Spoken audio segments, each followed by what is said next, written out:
3年，我们来，你看3年都没有，所以一定要尽量挖宝，入宝山，不要空手而回哈。那校长也准备的这么仔细了，他还带上来单枪啦、设备啦哈。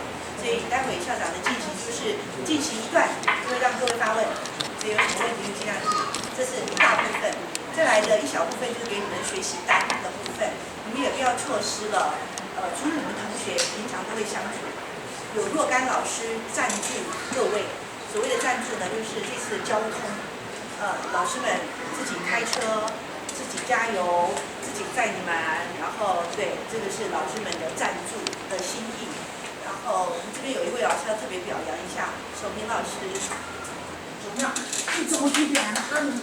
他说因为那个他怕等一下那辆车洗澡不够用，他先。就不小心守平老师，我一直以为他在台北，所以我请他来帮你们载你们的时候，我一直以为，那他也没有跟我讲。那事实上，他们家已经搬家到高雄的美浓了，所以他是从高雄开车上来。我不晓得他什么时候来，他是从高雄上礼拜来的，对，开车上来，然后特地来参与我们这件事情的。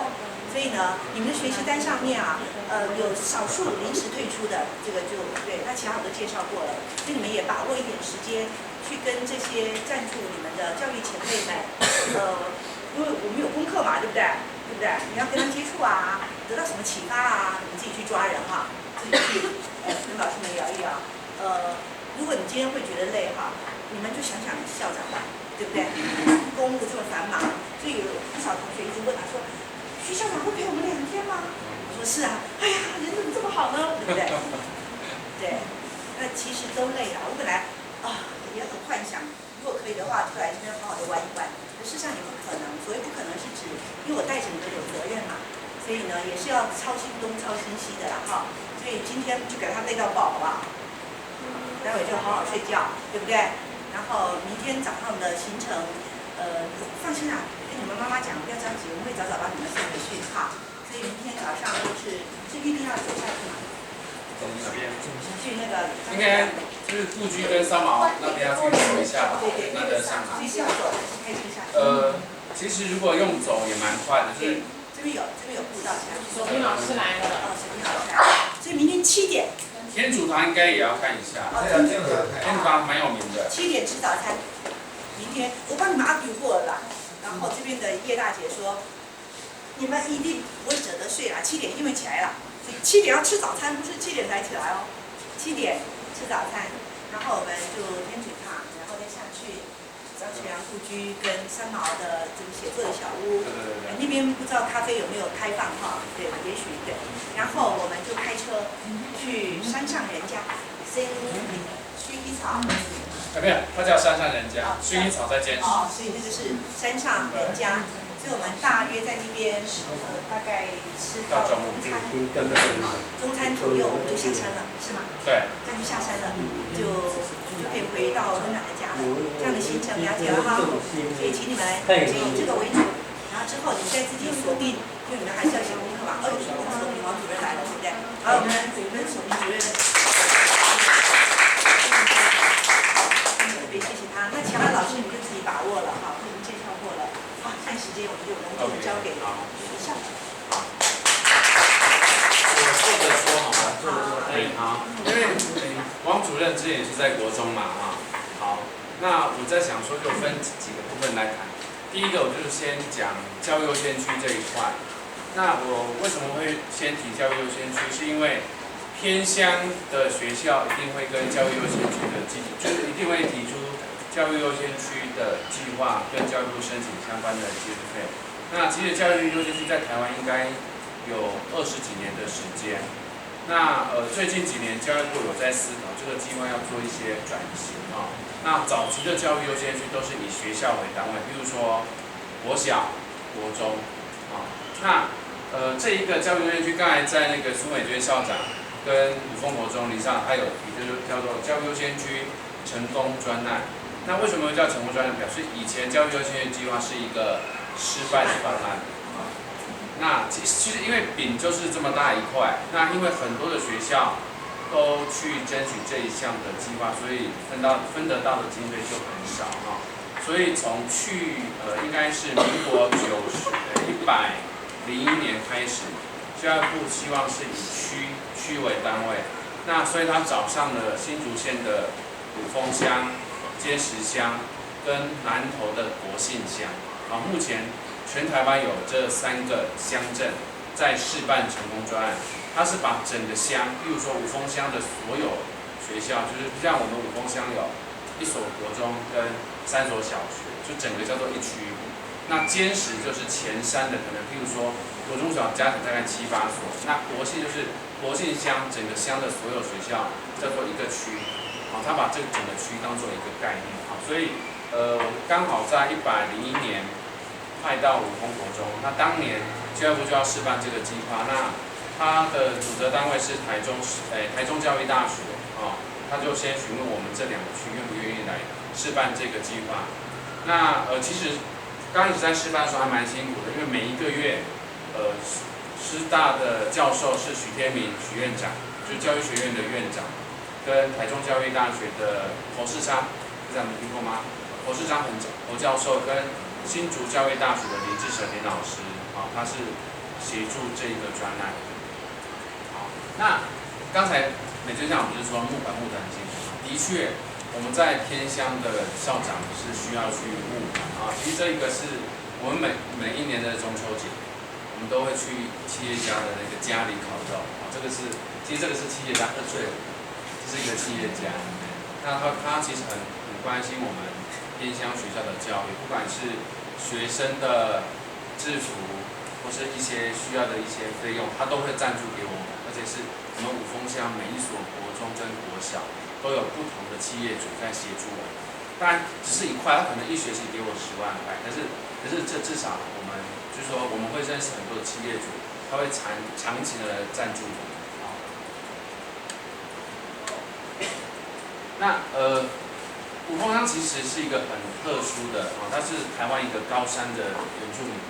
那其实我们的地理环境这么大呢，只有4个村，这整个五峰乡只有4个村，就是大爱、桃山、花园跟竹林其实我们今天来五峰国中，五峰国中是大爱村，那目前我们在的是桃山村，对面山头有2个村，一个是花园，一个是竹林那地理就是我们的那个面积很大，可是我们只有4所小学。那家长的社经背景一直是学校经营，比较辛苦经营这一块其实大部分的家长都是属于中低阶层的劳工阶段跟市区的一些家长有很大的不同，甚至跟我竹东地区的家长也有很大的不同那大部分是属于文化资源比较不足，那学生的学习也非常的弱势。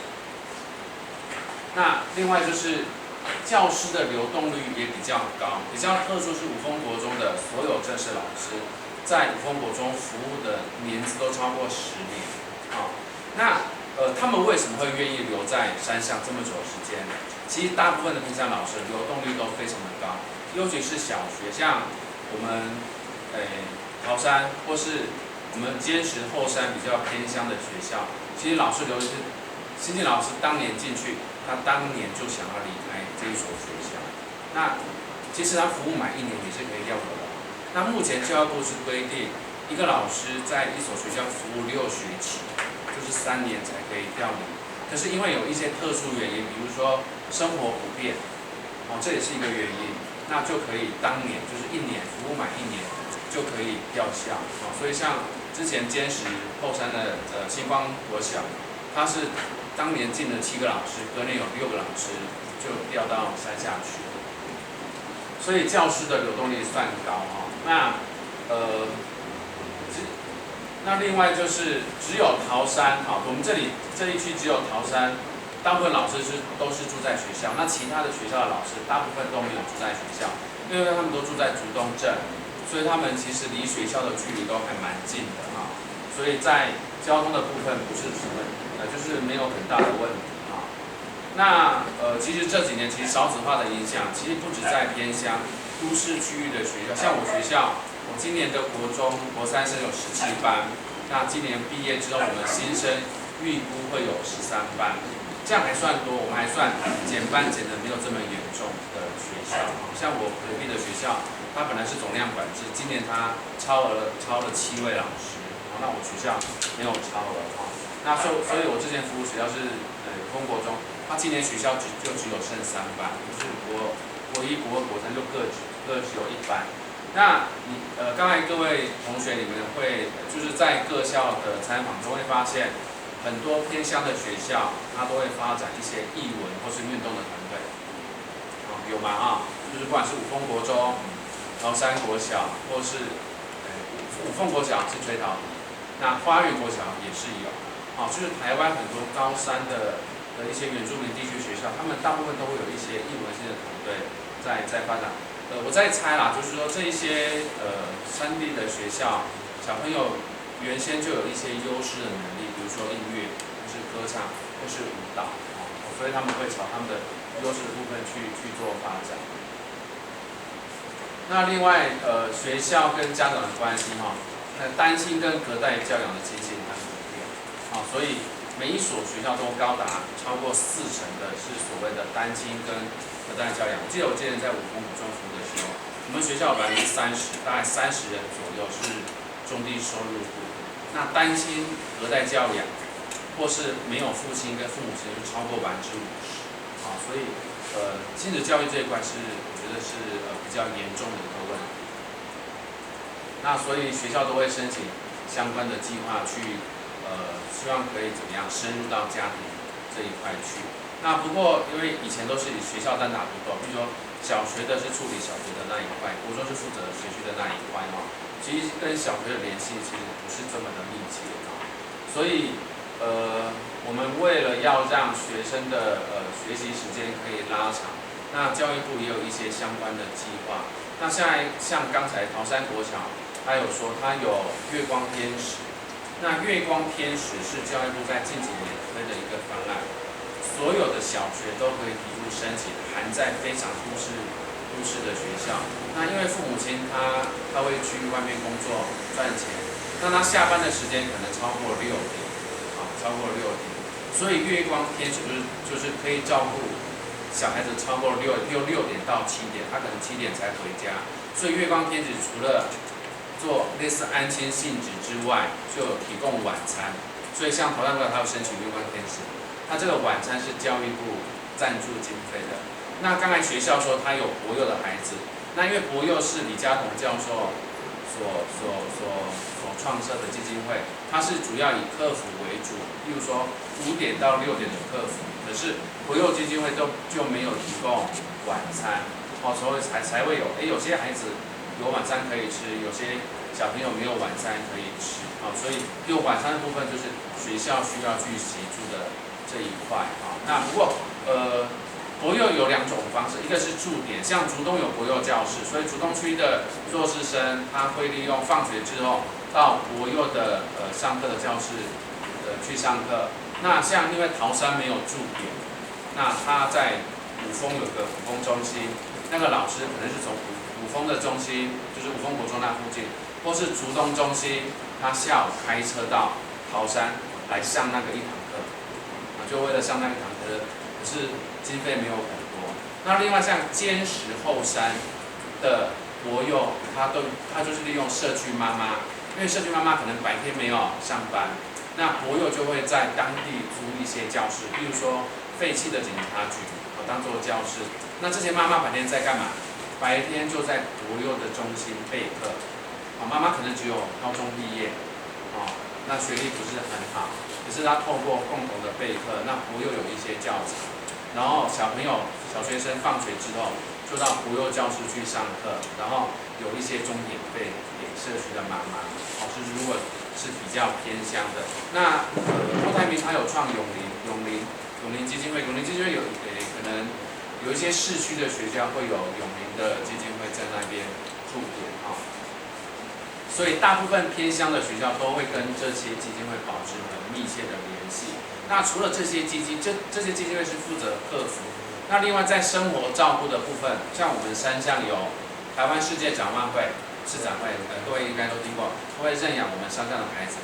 另外家福家福基金会这个部分，它就是说这个孩子可能从小学一直到国中都有家福跟市长的志工会定期的来关心这些孩子，这些孩子，这个是山上的一些情况那其实学习表现的部分其实台湾其实一直存在就是偏乡教育的一些问题那我举例我以前服务的学校，在102学年度，就是12年国教实施第1届是把基测改成会考，我那一届是28位毕业生，那参加会考，全部考生都是 B 跟 C， 那我们都知道会考只有分三种，就是 A、B、C，A 可能就是85分以上，所以没有学生考的分数超过85分，所以跟市区的落差真的是非常大，所以大部分的孩子都是 B 跟 C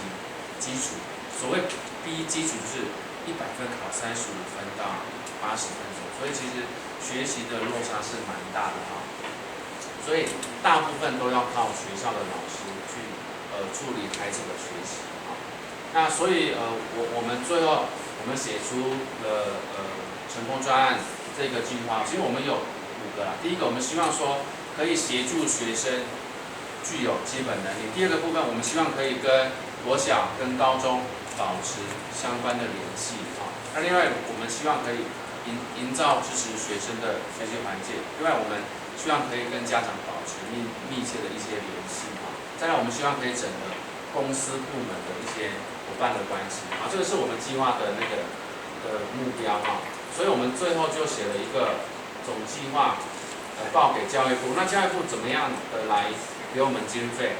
它是以区我举例，光5丰国中1年教育部投注的金额就大概110万左右。那早期如果我们是用教育优先区，我可能拿到的钱可能只有20-30万。那我们透过这个计划，我们整个区1年向教育部拿到经费大概250万左右，分给4个学校在做使用。OK， 那这个计划我就大概这样子做说明，好不好？好，这是教育优先区的部分，这样 OK 吗？不晓得同学有没有什么问题？我可以问一个蠢问题吗？好，有点蠢，就是为什么 B 是35到85？好，各位同学们都是考基测对不对？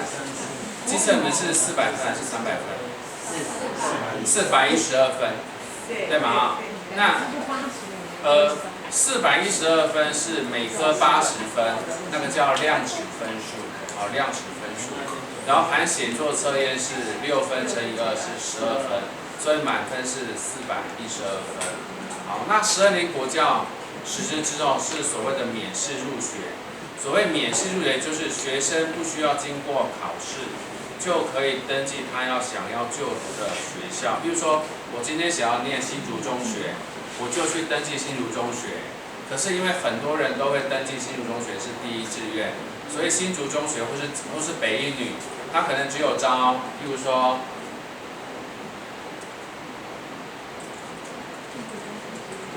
好，比如说他可能只收1000个学生，可是有5000个学生登记北一女，对不对？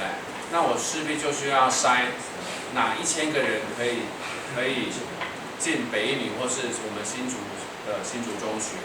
好，所以他就有用会考来决定哪一些就是超额比序哪一些人可以进到新竹中学或是北一女。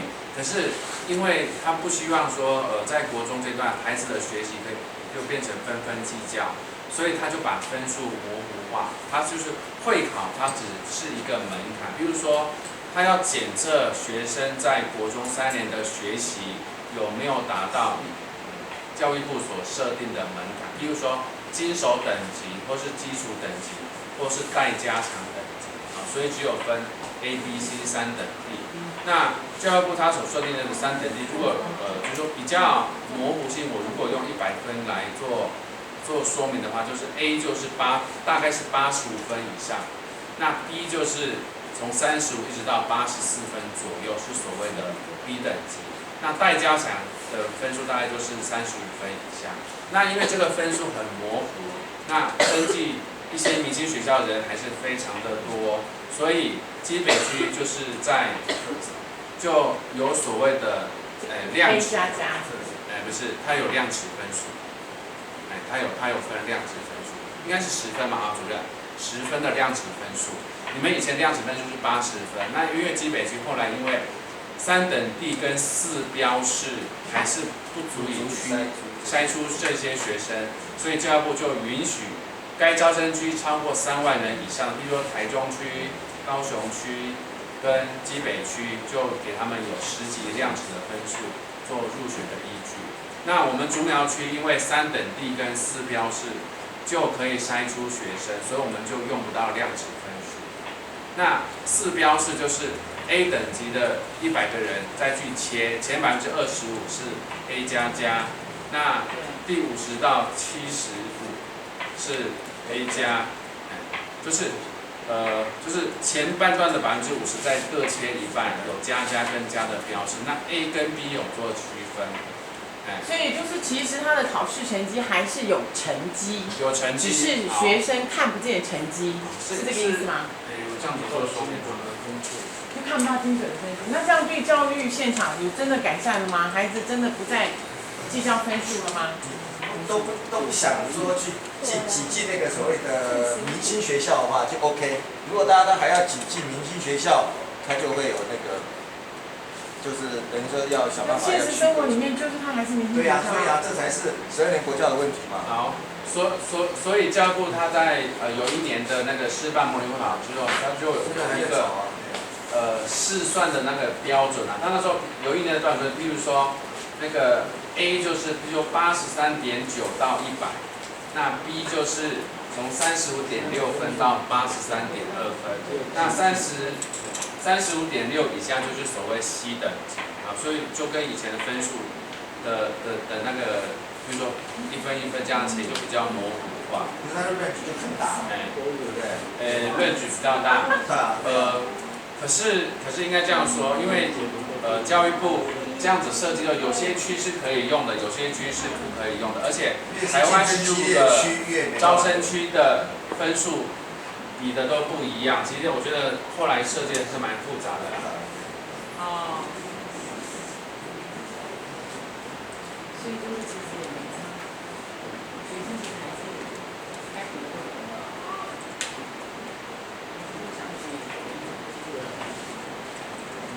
所以最后各区就有一个超额比序的项目，比如说，这是我们竹苗区，我们只分3大块：均能发展、多元学习跟教育会考。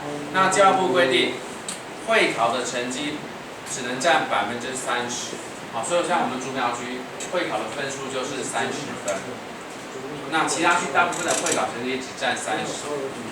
那又有一个问题就是，大部分的考生的前面这2块又是满分，均能发展跟多元学习。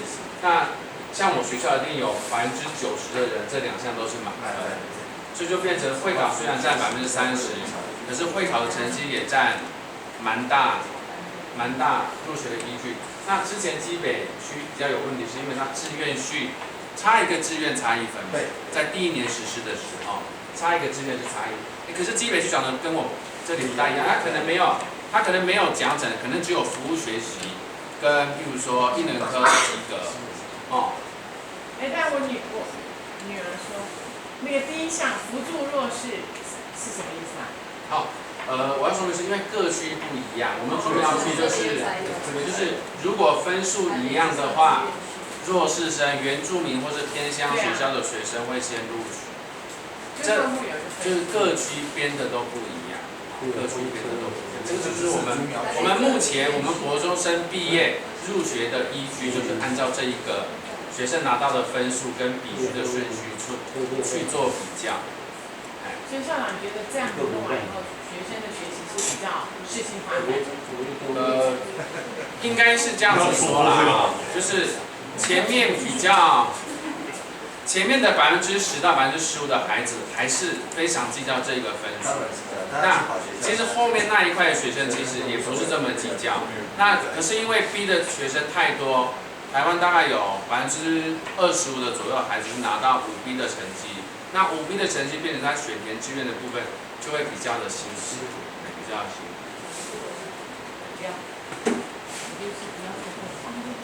OK。而且你要了解西北区的服务流程。有没有想到什么问题？就是同分之后，每一区都有很复杂的比序的项目，像我们竹苗区有14个比序的顺序，就是如果都是100分，第一个就比精神发展、辅助弱势、志愿系、多元学习，一个一个比。对，那基北区有基北区的做法，中投区有中投区的做法，就是我们按照这个部分去做处理。不过因为这个部分就是我们平常在学校的学生平常学习，我们就把这相关的分数都透过电脑登录在系统上。那这个是用电脑去跑的，所以学生没有很复杂，是学校的行政作业非常的繁复。那特色招生现在会没有吗？好，特色招生哈，那我们竹苗区没有特色招生的学科考试，那基北区有考的也不多，好像是。政大附中吗？政大附中有中山女高、景美女高。对。也就是学校数不多。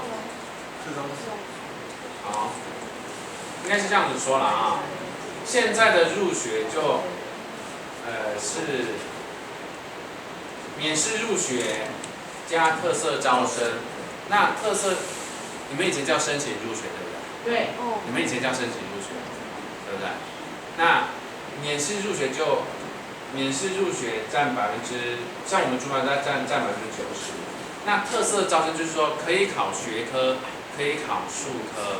那学科，譬如说刚才那个主任讲的，譬如说政大附中，它可能有一些班级是要考学科，像我们新竹是竹科始终也没有考学科的。没有啦，基北区的。特色招生入学那一区块，看你的学校发展是倾向什么。比如说立山实验高中，那就可能考你英数。那景美女中，它要发展所谓的语文教育的话，那就考英语。大概是这样子。对。依照每一个学校的特色去要求。我们竹苗区没有考学科的特色招生，可是我们有考术科。那术科有3种，一种是竹科实验中学，它有一个科学班，它可能要考科学的一些操作啊，那个是考术科，那不是考学，那叫考术科哦哈，是60中的。另外就是有一些以前的有美术班、音乐班、戏剧班、舞蹈班的，这以前也叫甄选入学嘛。那现在叫做特色招生甄选入学，是要考术科，比如考美术、音乐、戏剧、舞蹈。那第3种是特招的职业类科，比如说钣金，比如说畜产保健，考畜产保健，这一些就考职业类科的术科，好，那只看术科成绩。那个也叫特色招生。不过现在台湾很少有特招的学科测验。大部分都是透过免试入学，就进到他要就读的学校，目前都改成这样子。对，当然这一些就是我刚才讲的叫考术科。那基北区有所谓的优免，比如说板桥高中，它可能有提供部分名额给板桥区附近行政区的学校，就优免。那我们竹苗区没有。目前我们台湾的入学方式就改成这个样子。然后就读公私立学校的学费都差不多，就教育部有给他们做学费的补助，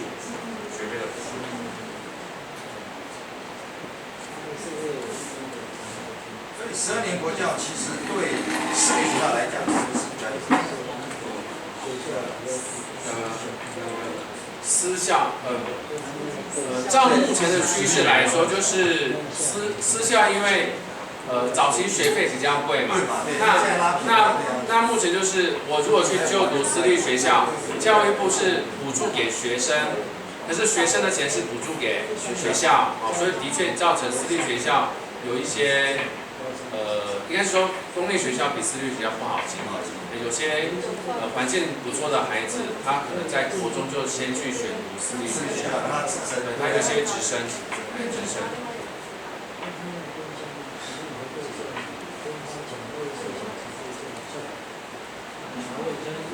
所以刚刚说的会考那也是私立学校。对啊。那以前像我就是那种不用考试的，因为这种不用考试。只有看到已经没有考试，只是考试前啊。北京计划。好，你说你是用在校成绩上政大对不对？